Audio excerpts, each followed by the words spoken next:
할렐루야. 오늘도 좋은 날입니다. 우리 하나님께 귀한 예배를 드리고 우리가 기도하심으로 오늘도 하나님의 은혜 가운데서 승리하는 귀한 날 되시길 바랍니다. 다 같이 사도신경으로 신앙 고백 드리겠습니다. 전능하사 천지를 만드신 하나님 아버지를 내가 믿사오며 그의 아들 우리 주 예수 그리스도를 믿사오니 이는 성령으로 잉태하사 동정녀 마리아에게 나시고 본디오 빌라도에게 고난을 받으사 십자가에 못 박혀 죽으시고 장사한 지 사흘 만에 죽은 자 가운데서 다시 살아나시며 하늘에 오르사 전능하신 하나님 우편에 앉아 계시다가 저리로서 산자와 죽은 자를 심판하러 오시리라. 성령을 믿사오며 거룩한 공회와 성도가 서로 교통하는 것과 죄를 사하여 주시는 것과 몸이 다시 사는 것과 영원히 사는 것을 믿사옵나이다. 아멘. 우리 하나님께 찬양 드리시겠습니다.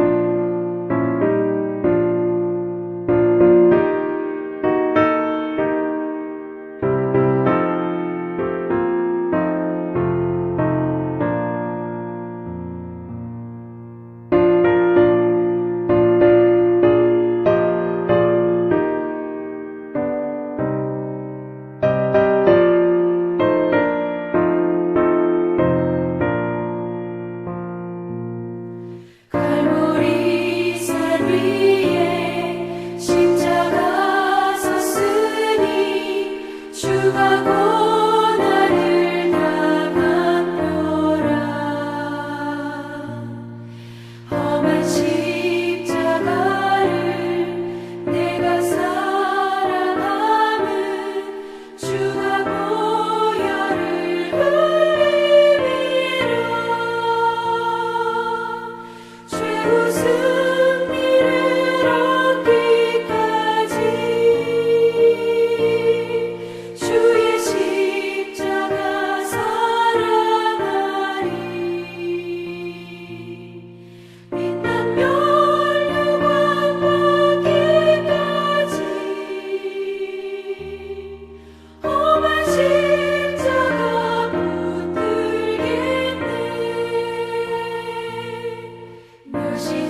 은혜 받으실 하나님 말씀은 이사야 53장 1절에서 6절 말씀입니다. 같이 함께 읽겠습니다. 우리가 전한 것을 누가 믿었느냐? 여호와의 팔이 누구에게 나타났느냐? 그는 주 앞에서 자라나기를 연한 순 같고 마른 땅에서 나온 뿌리 같아서 고운 모양도 없고 풍채도 없은즉 우리가 보기에 흠모할 만한 아름다운 것이 없도다. 그는 멸시를 받아 사람들에게 버림을 받았으며 강고를 많이 겪었으며 질고를 아는 자라. 마치 사람들이 그에게서 얼굴을 가리우는 것 같이 멸시를 당하였고 우리도 그를 귀히 여기지 아니하였도다. 그는 실로 우리의 질고를 지고 우리의 슬픔을 당하였거늘 우리는 생각하기를 그는 징벌을 받아 하나님께 맞으며 고난을 당한다 하였노라. 그가 찔림은 우리의 허물 때문이요 그가 상함은 우리의 죄악 때문이라. 그가 징계를 받음으로 우리는 평화를 누리고 그가 채찍에 맞음으로 우리는 나음을 받았도다. 우리는 다 양 같아서 그릇 행하여 각기 제 길로 갔거늘 여호와께서는 우리 모든 죄악을 그에게 담당시키셨도다. 기도하시겠습니다. 좋으신 아버지 하나님 감사합니다. 오늘도 우리에게 귀한 날을 허락하여 주시고 또한 우리가 주의 말씀을 통하여서 은혜 받고 기도하고 기도와 말씀 안에서 우리가 하루를 시작할 수 있게 하심을 감사합니다. 생명의 말씀이 우리 삶의 길이 되고 진리 되고 힘이 되고 능력이 됨을 믿습니다.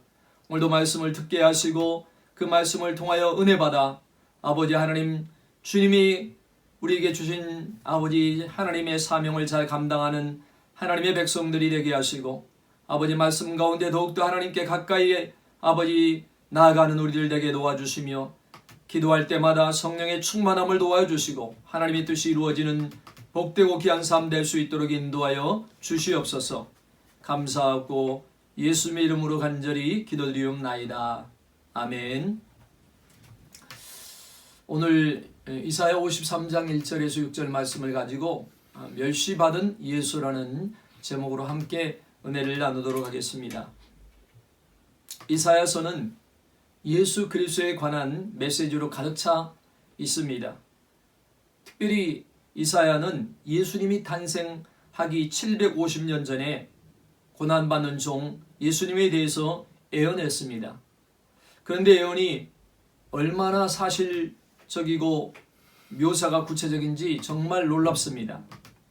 오늘 본문 앞부분에는 메시아의 모습을 소개하고 있는데 2절에 보면 그는 주 앞에서 자라나기를 연한 순 같고 마른 땅에서 나온 뿌리 같아서 고운 모양도 없고 풍채도 없은즉 우리가 보기에 흠모할 만한 아름다운 것이 없도다라고 말씀합니다.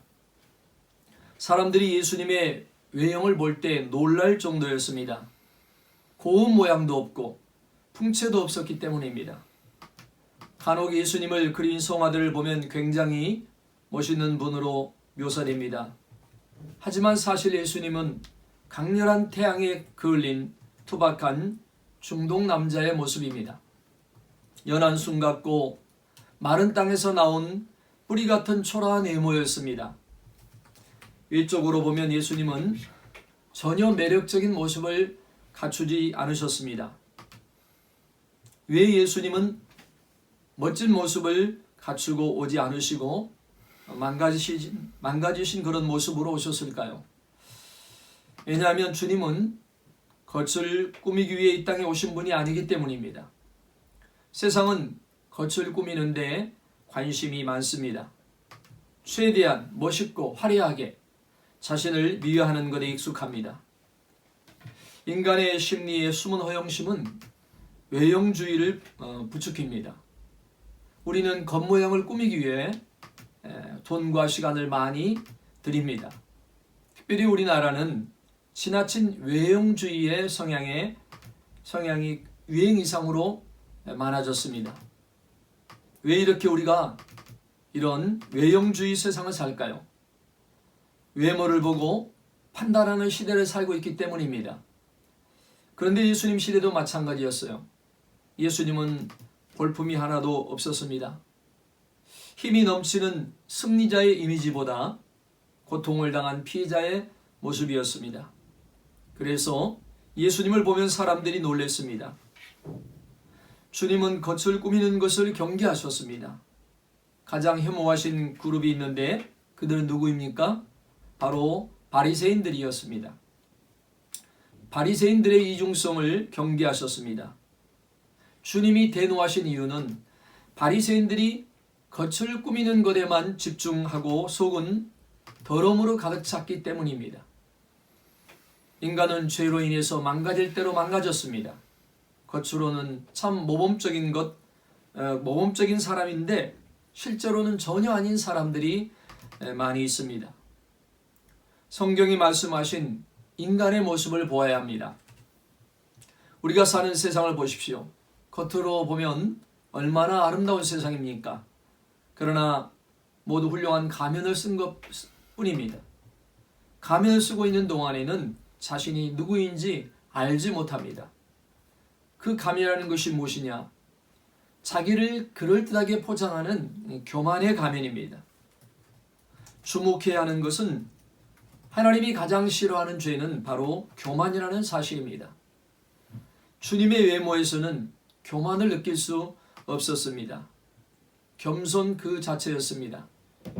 잠언 31장 30절에는 고운 것도 거짓되고 아름다운 것도 헛되나 오직 여호와를 경외하는 여자는 칭찬을 받을 것이라고 말씀합니다. 외모보다는 영성이라는 것입니다.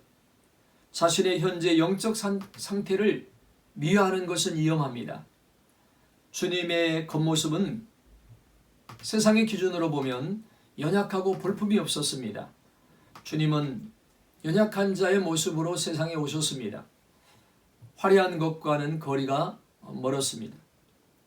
복음서에서 만난 이 주님의 외적인 모습은 참으로 초라했지만 매력적인 분이었습니다. 사람들을 끄는 매력을 가지고 있었습니다. 그것은 무엇일까요? 내적인 아름다움입니다. 주님에게서는 무언가 설명할 수 없는 매력이 있었습니다. 어린아이들이 주님에게로 달려올 만큼 부드러움을 가지고 계셨고 그 시대의 종교 지도자들이 감히 근접할 수 없는 권세를 가지고 계셨습니다. 성도 여러분, 우리가 추구해야 할 가치는 바로 이런 것입니다. 외적인 것들로 치장한 세상에서 우리는 다른 길을 걸어야 합니다. 영성 추구는 겉모양이 아니라 내면 세계를 가꾸는 일입니다. 주름이 늘고 얼굴은 좀 망가져도 인격은 주님을 점점 닮아가면 그것이 최고입니다. 바울은 고린도후서 4장 16절에 그러므로 우리가 낙심하지 아니하노니 우리의 겉사람은 낡아지나 우리의 속사람은 날로 새로워지는도다라고 고백했습니다. 중요한 것은 우리의 속사람입니다. 우리 자신의 영혼을 돌보지 않으면 금방 취해집니다. 그러면 갈수록 파괴되고 결국 삶이 무너집니다. 영혼의 아름다움이 바깥으로 흘러나와야 합니다. 주님은 우리의 겉모양을 바꾸시기 위해서 오신 분이 아니라 우리의 영혼을 새롭게 하기 위해서 오셨습니다. 오늘 본문 3절에 그는 멸시를 받아 사람들에게 버림받았으며 강고를 많이 겪었으며 질고를 아는 자라.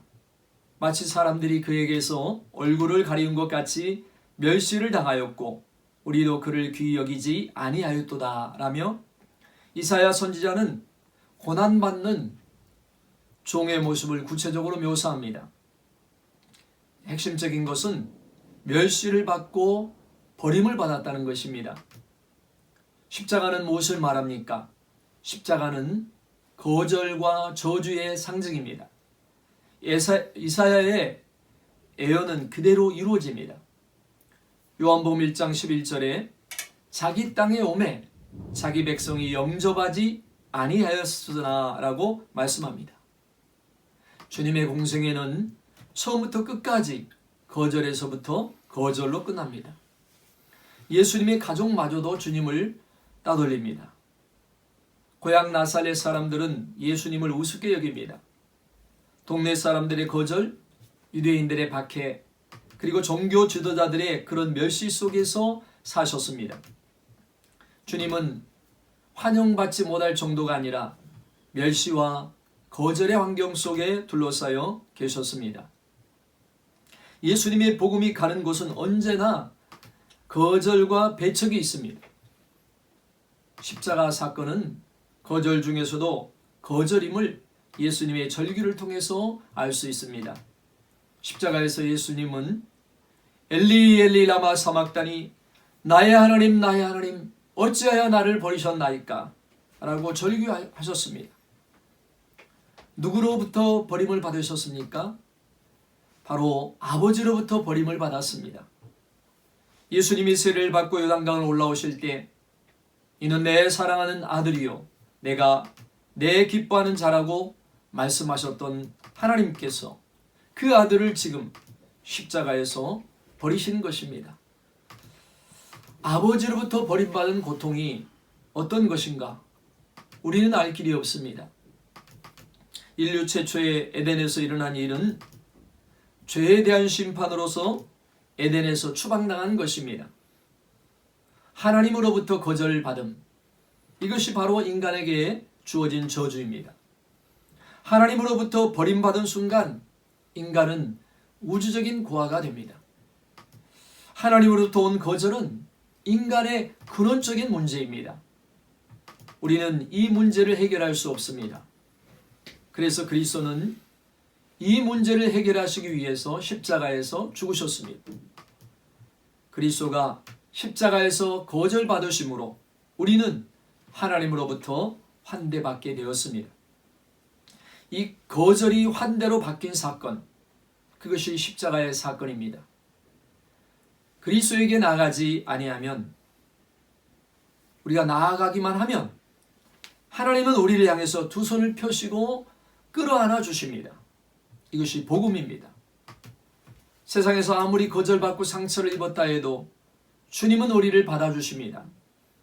거절하지 않고 판단하지 않고 무시하지 않고 예수의 이름을 믿고 나오는 자들을 그대로 하나님의 자녀로 삼아주십니다.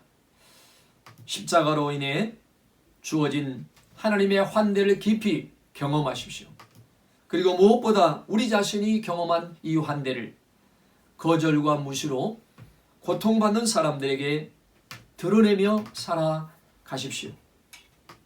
회복된 나를 통해서 가족으로부터 세상으로부터 받은 상처로 떨고 있는 영혼들을 품고 사랑하고 섬기기를 바랍니다. 오늘 본문 6절에 우리는 다 양 같아서 그릇 행하여 각기 제 길로 갔거늘 여호와께서는 우리 모든 죄악을 그에게 담당시키셨더라라고 말씀합니다. 우리의 모습을 양으로 비유하고 있습니다. 이사야 53장 7절에서는 그가 곤욕을 당하여 괴로울 때에도 그의 입을 열지 아니하였으며 마치 도수장으로 끌려가는 어린 양과 털 깎는 자 앞에서 잠잠한 양같이 그의 입을 열지 아니하였도다 라며 또 양이 나옵니다. 7절에 나오는 양은 그리스도를 말합니다. 우리를 대신하여 죽으신 어린 양을 말하는 것입니다. 그리스도가 십자가에 매달리셨다는 것은 세 가지 의미가 있습니다. 첫째는 우리를 위하여, 둘째는 우리를 대신하여, 셋째는 우리의 대표로서 죽으신 것입니다. 그리스도가 우리를 위해서 치르신 대가가 얼마나 큰지 값으로 따질 수 없습니다. 지불하신 값이 너무 엄청나서 우리는 알 길이 없습니다. 우리는 무지해서 우리가 지은 죄가 얼마나 심각한지 알지 못합니다. 그리고 죄에 대한 하나님의 진노가 얼마나 맹렬한지 모릅니다. 십자가상에서 우리에게 보여주신 것은 죄로 인한 저주가 얼마나 두려운 것인지 보여줍니다. 하나님은 인간이 받아야 할 저주를 아들에게로 돌리셨습니다. 그리스도는 우리의 모든 죄악을 담당하심으로 죽으셨습니다. 이것을 가리켜 대리적 죽음이라고 말합니다. 그리스도의 죽음은 전적으로 우리의 죄 때문입니다. 본문 4절 5절에 그는 실로 우리의 질고를 지고 우리의 슬픔을 당하였거늘 우리는 생각하기를 그는 징벌을 받아 하나님께 맞으며 고난을 당한다 하였노라. 그가 찔림은 우리의 허물 때문이요 그가 상함은 우리의 죄악 때문이라. 그가 징계를 받음으로 우리는 평화를 누리고 그가 채찍에 맞음으로 우리는 나음을 받았도다. 이 말씀에서 계속해서 무엇을 강조하고 있습니까? 우리의 질고, 우리의 슬픔, 우리의 허물, 우리의 죄악 때문에 그리스도가 죽으셨다는 것입니다. 하나님이 아들이 십자가에 죽으심으로 우리에게 무슨 일이 일어났습니까? 우리에게 있는 죄의 저주가 다 떠나갔습니다. 더 이상 저주와 고통이 남아있지 않는 상태가 되었습니다. 하나님은 십자가 위에 모든 저주를 다 쏟아 부으셨습니다. 그리고 예수님은 그 진노의 잔을 한 방울도 남기지 않고 다 마셨기 때문에 우리에게 죄로 인하여 받아야 할 저주가 하나도 남아있지 않게 되었습니다. 복음은 인간이 받아야 할 저주의 흔적을 지워버렸습니다. 십자가는 저주를 소멸시켜 버렸습니다. 놀라운 십자가의 능력입니다. 우리는 십자가를 계속해서 붙잡아야 합니다. 십자가는 기독교의 핵심이기 때문에 우리는 십자가를 놓치면 안 됩니다. 십자가를 받아들이는 순간 모든 저주가 떨어져 나가고 자유를 얻게 됩니다. 도무지 벗겨질 수 없는 저주가 한순간에 사라집니다.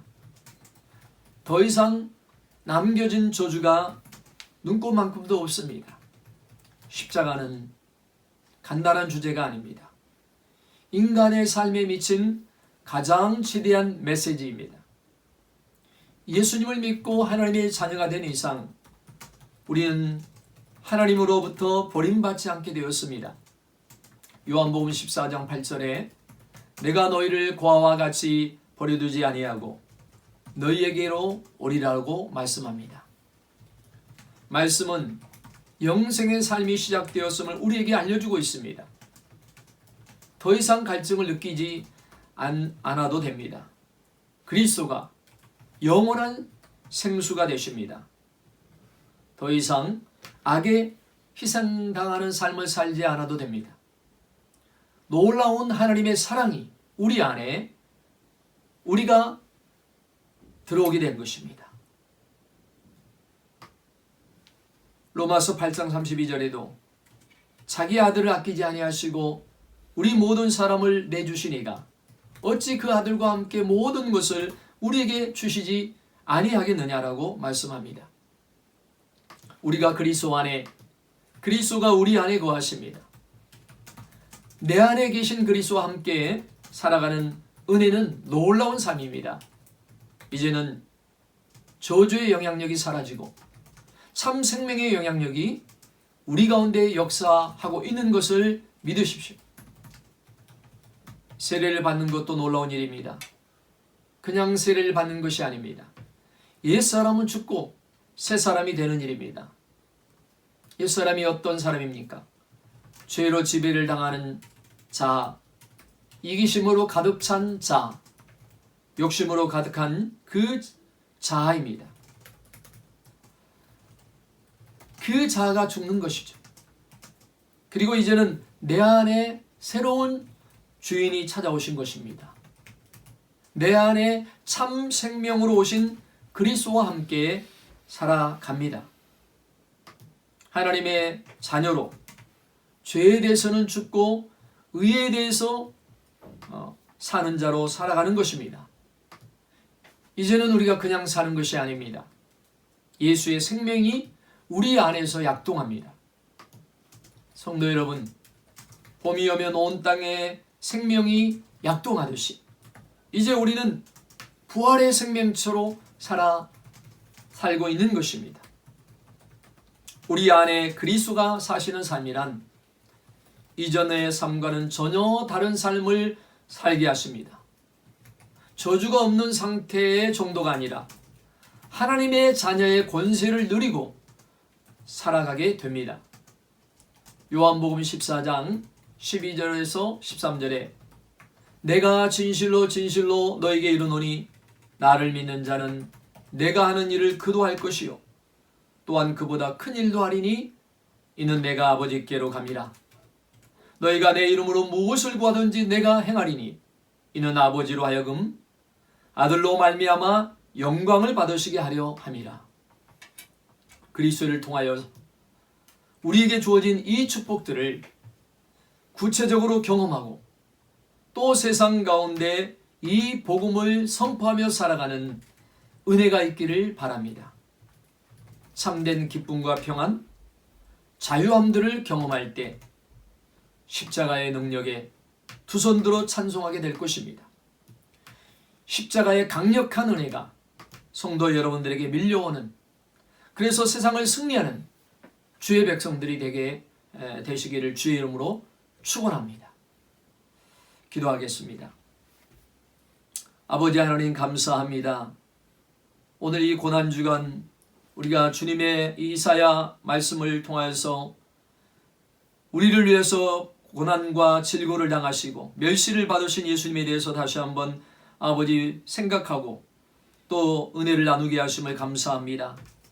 우리가 마땅히 죄로 말미암아 저주를 받고 고통을 당하는 우리를 구원하고 살리고 그 모든 저주에서 노임받고 자유함을 얻고 복된 인생을 살아갈 수 있도록 우리 예수님께서 우리의 죄를 대신해서 십자가에 죽으시고 그 예수님의 십자가의 사건을 통해서 우리의 모든 저주가 떠나가고 하나님의 은혜 안에서 아버지 하나님과 교제하며 교통하게 하시고 또 하나님의 풍성한 삶을 살아갈 수 있도록 인도하여 주심을 감사드립니다.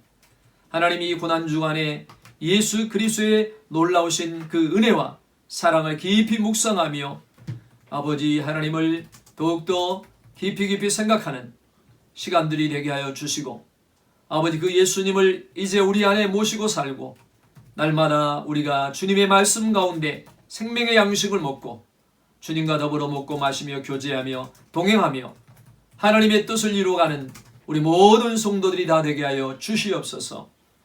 예수님의 이름으로 감사 기도드리옵나이다. 아멘. 하늘에 계신 우리 아버지여, 이름이 거룩히 여기심을 받으시며 나라의 마옵시며 뜻이 하늘에서 이루어진 것 같이 땅에서도 이루어지이다. 오늘날 우리에게 일용할 양식을 주옵시고 우리가 우리에게 죄진 자를 사해 준 것 같이 우리 죄를 사해 주옵시고 우리를 시험에 들게 하지 마옵시며 다만 악에서 구하옵소서. 대개 나라와 권세와 영광이 아버지께 영원히 있사옵나이다. 아멘. 할렐루야. 오늘 또 이 고난주 안에 하나님이 주신 이 말씀을 우리가 기억하면서 우리가 예수 그리스도를 깊이 생각하면서 그 주님이 나를 위해서 희생하시고 십자가를 지신 사건, 그 놀라운 은혜와 사랑을 기억하며 그 주님을 온전히 우리가 믿고 고백하며 또 주님을 따르는 그런 삶이 되도록 기도하십시다.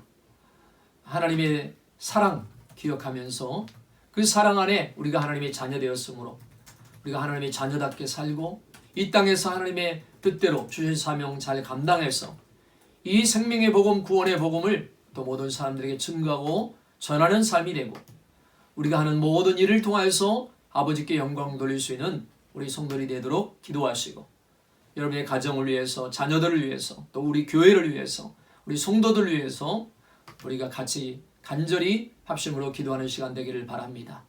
우리 주여 3번 부르짖고 간절히 합심으로 기도하겠습니다. 주여, 주여, 주여.